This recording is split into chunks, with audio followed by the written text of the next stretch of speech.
Shalom, selamat pagi sahabat Lectio Divina yang dikasihi Tuhan Yesus Kristus.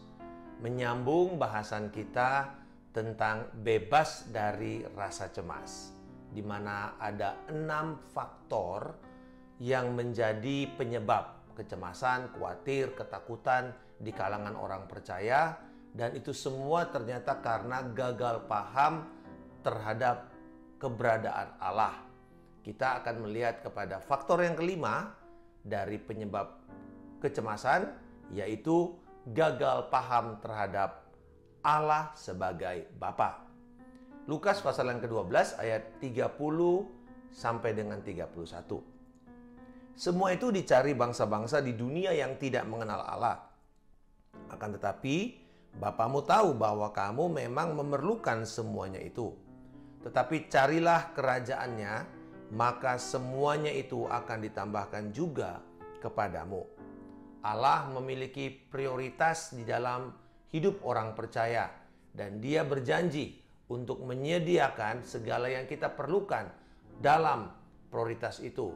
Dan Dia juga telah memberikan kita rentang waktu hidup, dan di dalam rentang waktu itulah Dia telah memilih kita.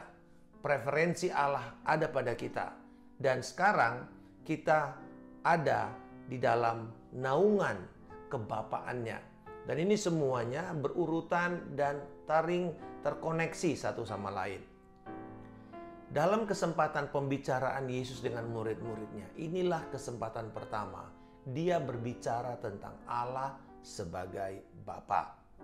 Kita tahu dalam konteks perikop ini, pengajaran Yesus ini hanya kepada murid-murid, dan kepada mereka inilah kebenaran Yesus ini teraplikasi. Yesus mulai dengan mengkontraskan upaya manusia yang tidak mengenal Allah dengan orang yang berada dalam naungan Allah sebagai Bapa.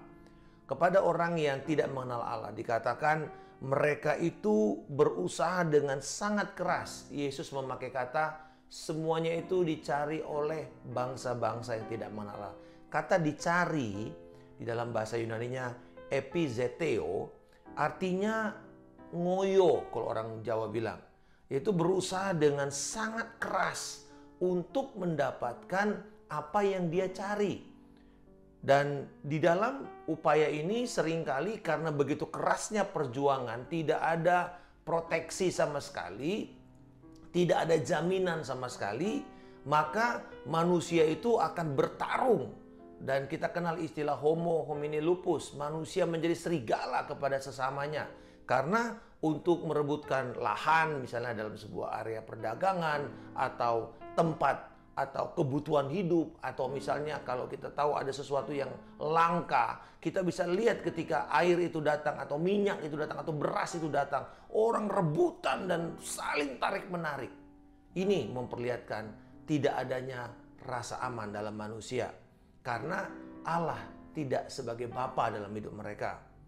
Dan bila kita menjadikan Yahweh Allah sebagai Bapa, maka sebenarnya kepada mereka yang tidak membuat itu, siapa Bapa mereka? Karena kan di dalam dunia ini cuma ada 2 kekuatan yang saling bertarung, Allah dan iblis. Dan mereka yang tidak menjadikan Allah sebagai Bapa mereka, maka otomatis iblislah Bapa mereka. Dan Yesus mengatakan ini di dalam Yohanes pasal yang ke-8 ayat 44. Iblislah yang menjadi bapamu dan kamu ingin melakukan keinginan-keinginan bapamu. Ia adalah pembunuh manusia sejak semula dan tidak hidup dalam kebenaran. Sebab di dalam dia tidak ada kebenaran. Apabila ia berkata dusta, ia berkata atas kehendaknya sendiri. Sebab ia adalah pendusta dan bapa segala dusta. Di dalam iblis tidak ada hidup, tidak ada janji, tidak ada kebenaran, tidak ada kepastian. Semuanya dusta. Dia tidak mampu menyediakan pemeliharaan kepada orang-orang yang tunduk kepadanya. Bahkan sebenarnya dia membiarkan mereka itu bertarung hidup satu sama lain dalam memperebutkan kehidupan mereka. Jadi tidak heran orang-orang yang menjadikan iblis sebagai bapaknya, mereka akan melakukan apa saja untuk bertahan hidup, termasuk berdusta, menipu, memanfaatkan sesamanya, Sehingga tidak heran mereka menjadi buas dan kejam. Kemudian di dalam ayat 30 ini Yesus mengatakan, tetapi Bapamu. Sebuah kontras antara iblis dengan Allah Bapa.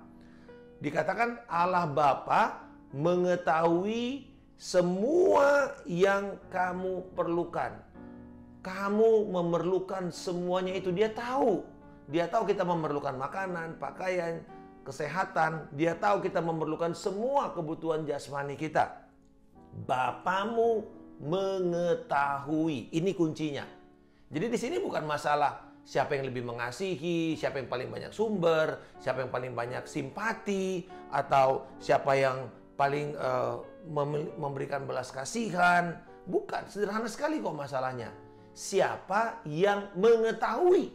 Ternyata Allah Bapa dengan kemahatauannya, iblis tidak maha tahu soalnya, Bapa dengan kemahatauannya mengetahui kebutuhan kita itu sangat detail.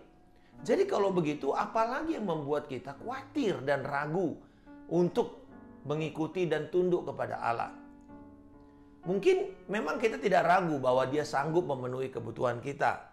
Dia menyediakan. Tetapi pertanyaan ini seringkali muncul.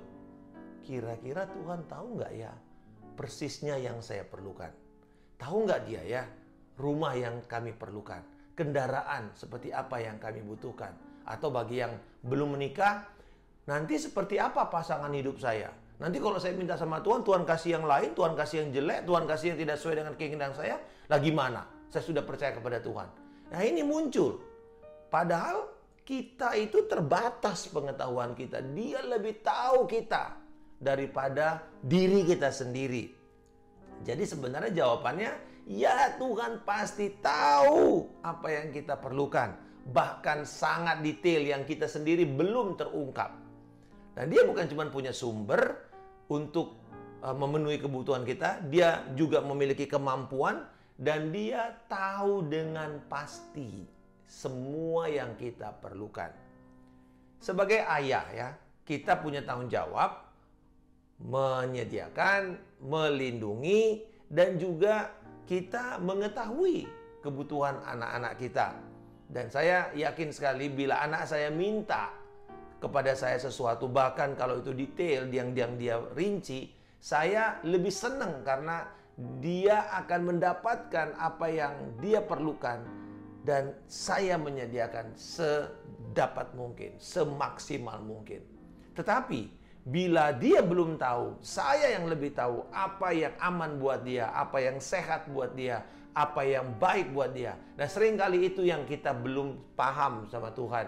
Bahwa pemahaman kita tentang apa yang kita perlukan tidak sama dengan apa yang Tuhan inginkan di dalam hidup kita. Yang sebenarnya itulah yang kita perlukan.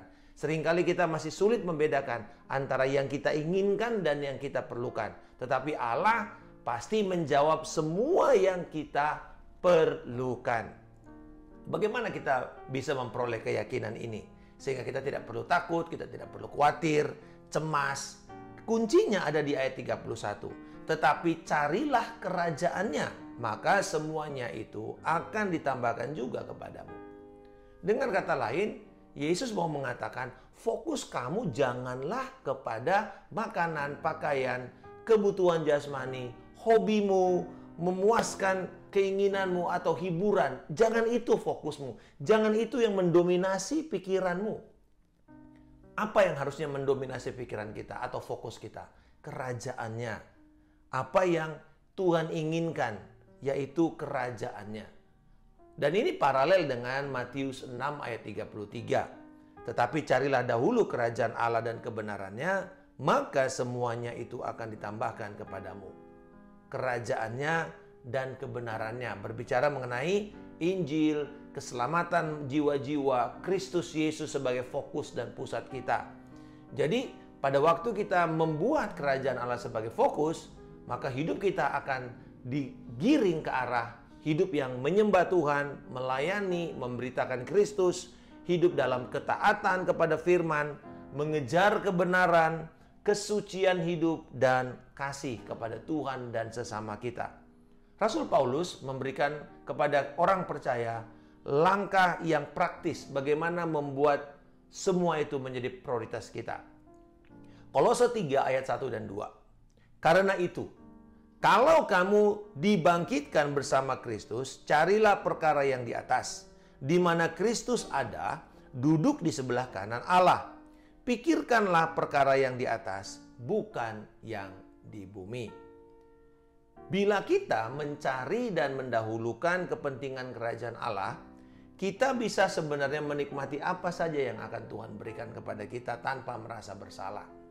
Bila hati kita ini tertuju pada kerajaannya, Tuhan bisa percayakan kita banyak kekayaan, sumber-sumber. Tetapi kita tidak akan menjadi gelap mata, gelap hati.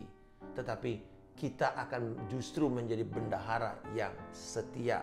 Kita akan mengurus semua itu dengan baik. Karena kita mencari perkara di mana Kristus bertakhta. Di sini bicara mengenai apa? Bicara mengenai Kristus itu harusnya jadi otoritas kita. Dialah yang berkuasa untuk mengarahkan kehidupan kita. Berarti apa yang kita lakukan? Kita mengusahakan untuk kehormatan Kristus itu terjaga. Kita mengagungkan Kristus. Kita memberitakan Dia sebagai Raja dan Tuhan. Dan ketika kita tunduk kepada otoritas Yesus, firman-Nya dan kehendak-Nya, kita akan menyadari perkara-perkara sorgawi. Perkara yang paling kekal.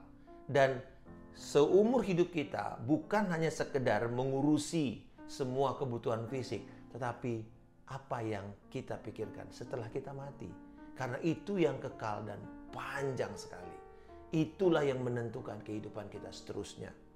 Carilah dahulu kerajaannya dan kebenarannya. Nah, pada waktu kita masuk mencari kerajaan Allah, Alkitab berkata juga bahwa masuk dalam kerajaan Allah ini penuh perjuangan.